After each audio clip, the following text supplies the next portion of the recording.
All right. So I hope कि clear आ रहा होगा। तो देखो, सिंपल है। इस वीडियो के बाद आपको स्क्वाट करते हुए कोई प्रॉब्लम नहीं होगी। ठीक है, सबसे पहले ये समझते हैं मेरे स्टैंड्स कितने हैं। मैं दिखाता हूँ। मेरे स्टैंड्स इतने हैं।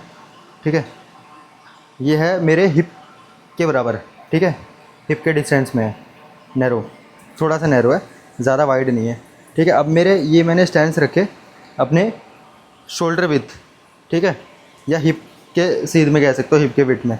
अब मैं बैठूँगा, नॉर्मल बैठा, नॉर्मल इंसान कैसे बैठता है, ऐसे बैठता है। ठीक है, मैं ऐसे बैठा हूँ, मैं कंफर्टेबल हूँ, कोई दिक्कत नहीं है। मैं यहाँ पर एडजस्ट करूँगा कि किस पोजीशन में मैं कंफर्टेबल हूँ बैठने के बाद। ठीक है, अब मैं देख सकता हूँ कि मैं यहाँ पर लगभग आधे घंटा, 1 घंटा, 1.5 घंटा, मैं बहुत लंबे टाइम तक बैठ सकता हूँ, क्योंकि मैं इस पोजीशन में बिल्कुल कंफर्टेबल हूँ, कोई प्रॉब्लम नहीं है। और अब मैं इस पोजीशन को अगर ध्यान से देखूँ तो मेरा जो ये एंकल है ये पूरा मुड़ रखा है। ठीक है, और मेरे जो नीज़ है वो मेरे टो को क्रॉस कर रहे हैं लगभग 4 इंच। ठीक है, 4 इंच, 3.5 पौने 4 इंच बोल सकते हो आप। मेरे टो को मेरे नीज़ क्रॉस कर रहे हैं, मेरे घुटने मेरे पंजों को क्रॉस कर रहे हैं। तो मैं इस पोजीशन पे बैठा हूँ और कंफर्टेबल हूँ।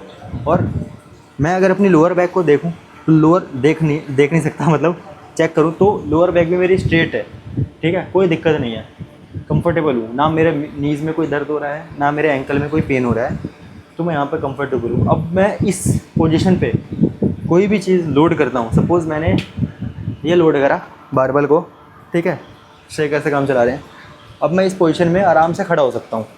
ठीक है, अब दोबारा अगर बैठना है तो मैं यहाँ पे बैठ भी सकता हूँ, खड़ा भी हो सकता हूँ, बैठ भी सकता हूँ। अब मैं यहाँ पर जितने मर्जी स्क्वाट कर सकता हूँ, जितनी मेरी स्ट्रेंथ है, कितने भी। ठीक है, अब कई लोग इस पे एक डाउट करते हैं, क्वेश्चन करते हैं, और बहुत सारे लोग बोलते हैं, मेरे बहुत सारे ट्रेनर्स भी बोलते हैं कि आपके जो घुटने हैं, जो आपके नीज़ है, वो आपके टोज़ से आगे नहीं जाने चाहिए। ठीक है, ये कई हद तक सही भी है और सिर्फ 10% सही है, 90% ये गलत है। क्यों?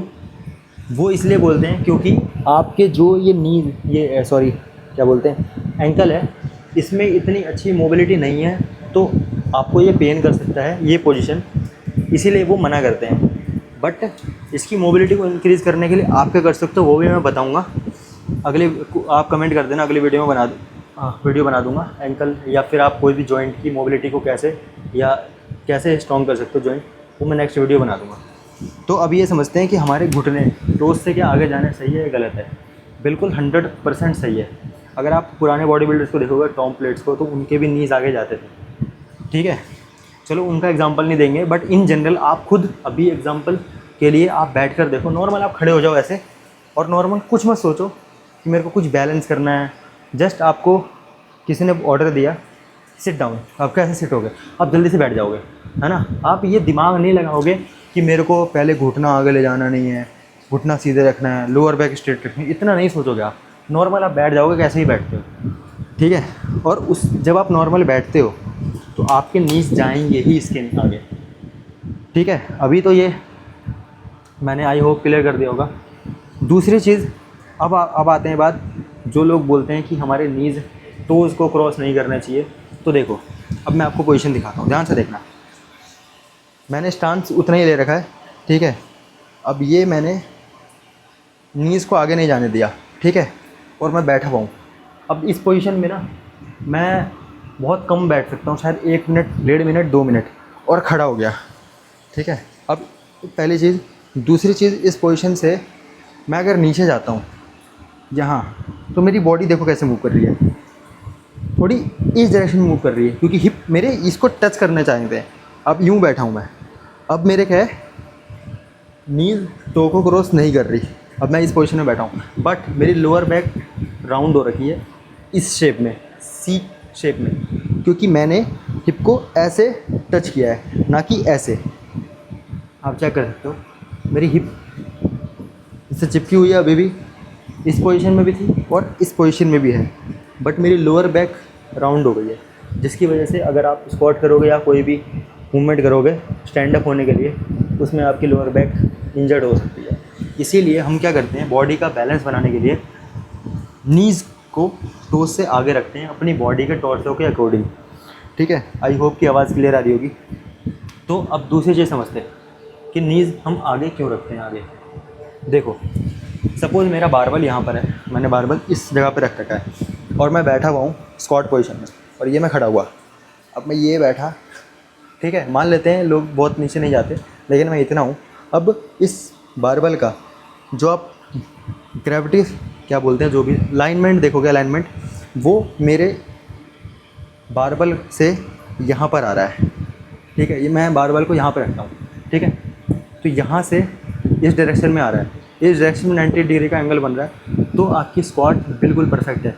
अगर आपका बारबल आपके क्या बोलते हैं इसको, इस डायरेक्शन से पीछे जा रहा है, तो इसके हाईली चांसेस है कि आप पीछे की तरफ फॉल कर जाओगे, गिर जाओगे। और अगर आपका बारबल ज़्यादा आगे है, इस डायरेक्शन में नहीं बन रहा, इस डायरेक्शन में बन रहा है, तो बॉडी बैलेंस कहाँ से कर रही है, इस डायरेक्शन से, इस जॉइंट से। ठीक है, यहाँ से इसके सिर में, और आपका बारबल यहाँ पाथ कर रहा है, तो आप आगे गिर जाओगे। ठीक है, तो ये दोनों ही मूवमेंट गलत है। असली मूवमेंट यही है, आप अपनी बॉडी का टॉर्सो देखो, आप नॉर्मल बैठो, बैठने के बाद देखो, मैं आपको आगे से दिखाता हूँ। ये मैंने जैसे भी करा और मैं बैठ गया। अब मैं इसको बैलेंस करूँगा। ठीक है, हाँ, अब ठीक, अब मैंने बैलेंस कर लिया। उसके बाद मेरे को चेक करना है मेरी पोजीशन क्या है, ये पोजीशन है। इस पोजीशन में मैं स्क्वाट कर सकता हूँ। ठीक है, या थोड़ा सा भी हल्का सा 1 इंच बाहर करके भी मैं कर सकता हूँ, कोई इशू नहीं है। ये तो था, मैंने क्लियर कर दिया होगा नीज़ आगे गए, इसका रीज़न क्या है और इसके बेनिफिट क्या है, और नी पीछे रोकने हैं तो उसके नुकसान क्या है, उसकी वजह से आपको इंजरी हो सकती है। अब आते हैं बात दूसरे पॉइंट पे। थक गया यार, बोलते बोलते पसीने आ रहे हैं बहुत। तो दूसरे पॉइंट पे आते हैं। अब देखो, एक मैंने आपको नॉर्मल स्टैंस बताया, ये वाला स्टैंस जो कि मेरे शोल्डर विथ या फिर हिप के विथ में है। दूसरा स्टैंस होता है थोड़ा वाइड, इतना मेरे शोल्डर विथ से थोड़ा सा बाहर। और इसमें क्या है, टोज़ जो मेरे हैं वो इस सीध में नहीं है, इस डायरेक्शन में है, थोड़ा इस डायरेक्शन में। ठीक है, इसमें भी थे, ठीक है, इसमें भी है, सीधे में नहीं है, टोज़ मेरे थोड़े इस डायरेक्शन में जा रहे हैं। अब वाइड में क्या है, वाइड में भी मेरे टोज़ इस डायरेक्शन में ही जाएंगे। अब मैं अगर वाइड करके बैठता हूँ तो साइड से देखो, ये मैंने वाइड कर लिया। ठीक है, कुछ लोग और वाइड करते हैं, बट मैं इतना ले रहा हूँ। ठीक है, इतना वाइड है। अब इस में अगर मैं बैठता हूँ तो मेरे टोज़ आगे नहीं जा रहे, सॉरी, मेरा घुटना, मेरा नी जो है, ये जॉइंट, ये मेरे टोज़ से आगे नहीं जा रहे। क्यों?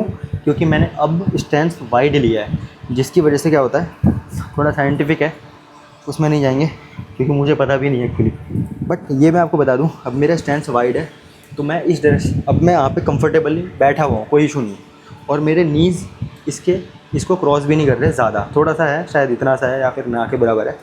ठीक है, स्केल नहीं, वरना मैं वो भी आपको दिखाया था। तो मैं आराम से बैठा हुआ, मैं कंफर्टेबल हूँ, कोई दिक्कत नहीं है। तो ये जो नीज़ टोज़ से आगे जाने वाला और ना जाने वाला कॉन्सेप्ट है, वो आपके स्टैंस पर डिपेंड करता है, ना कि आपकी मतलब स्टैंस पर डिपेंड करता है। ठीक है, तो अगर मेरा स्टैंस वाइड है, ठीक है, अगर मेरा ये स्टैंस वाइड है तो ऑब्वियसली बॉडी बैलेंस करने के लिए आपके नीज़ आगे जाने ही नहीं देगी टोज़ से। ठीक है, लेकिन अगर आपका स्टैंस थोड़ा नैरो है, शोल्डर बिट है, तो आपका नी टोज़ को क्रॉस करेगा ही। आप ट्राई करके देखना। ठीक है, और यही बॉडी के कंफर्टेबल मूवमेंट भी है, और जिस मूवमेंट में आपको कंफर्टेबल फील हो रहा हो, जिस मूवमेंट में आपको जॉइंट पे कम फील हो रहा हो, वही एक्सरसाइज या वही मूवमेंट आपके लिए बेस्ट है। ठीक है, अननेसेसरी का फोर्सफुली आपको किसी भी मसल को एडजस्ट करने की ज़रूरत नहीं होती बिल्कुल भी। ठीक है, इतना मुझे साइंटिफिक नॉलेज नहीं है, बट ये इस चीज़ का मुझे पता है। ठीक है, अब देखो, मैं थोड़ा सा पीछे हुआ, मैं गिर गया, तो यही होता है जब आप नीज़ को आगे जाने से रोकते हो। तो जाने तो कोई दिक्कत नहीं है, ठीक है, बट उसके लिए आपकी क्या बोलते हैं, एंकल मोबिलिटी, नीज़ मोबिलिटी और लोअर बैक मोबिलिटी या फिर हिप मोबिलिटी बोल सकते हो, वो होना बहुत ज़रूरी है। ठीक है, कमेंट कर देना, अगली वीडियो बना दूंगा। ये वीडियो बहुत लंबी हो गई है। चलो आज के लिए इतना ही। बाकी हाँ, कुछ समझ में आया हो तो सब्सक्राइब कर लेना, कमेंट कर देना अगर कुछ पूछना हो। आई होप क्लियर हो गया होगा। अगली वीडियो में आंसर कर दूंगा। Thank you so much. Like कर देना, कमेंट कर देना, सब्सक्राइब कर देना, शेयर कर देना, और इंस्टाग्राम पे देख रहे हो तो फॉलो कर लेना। बाय।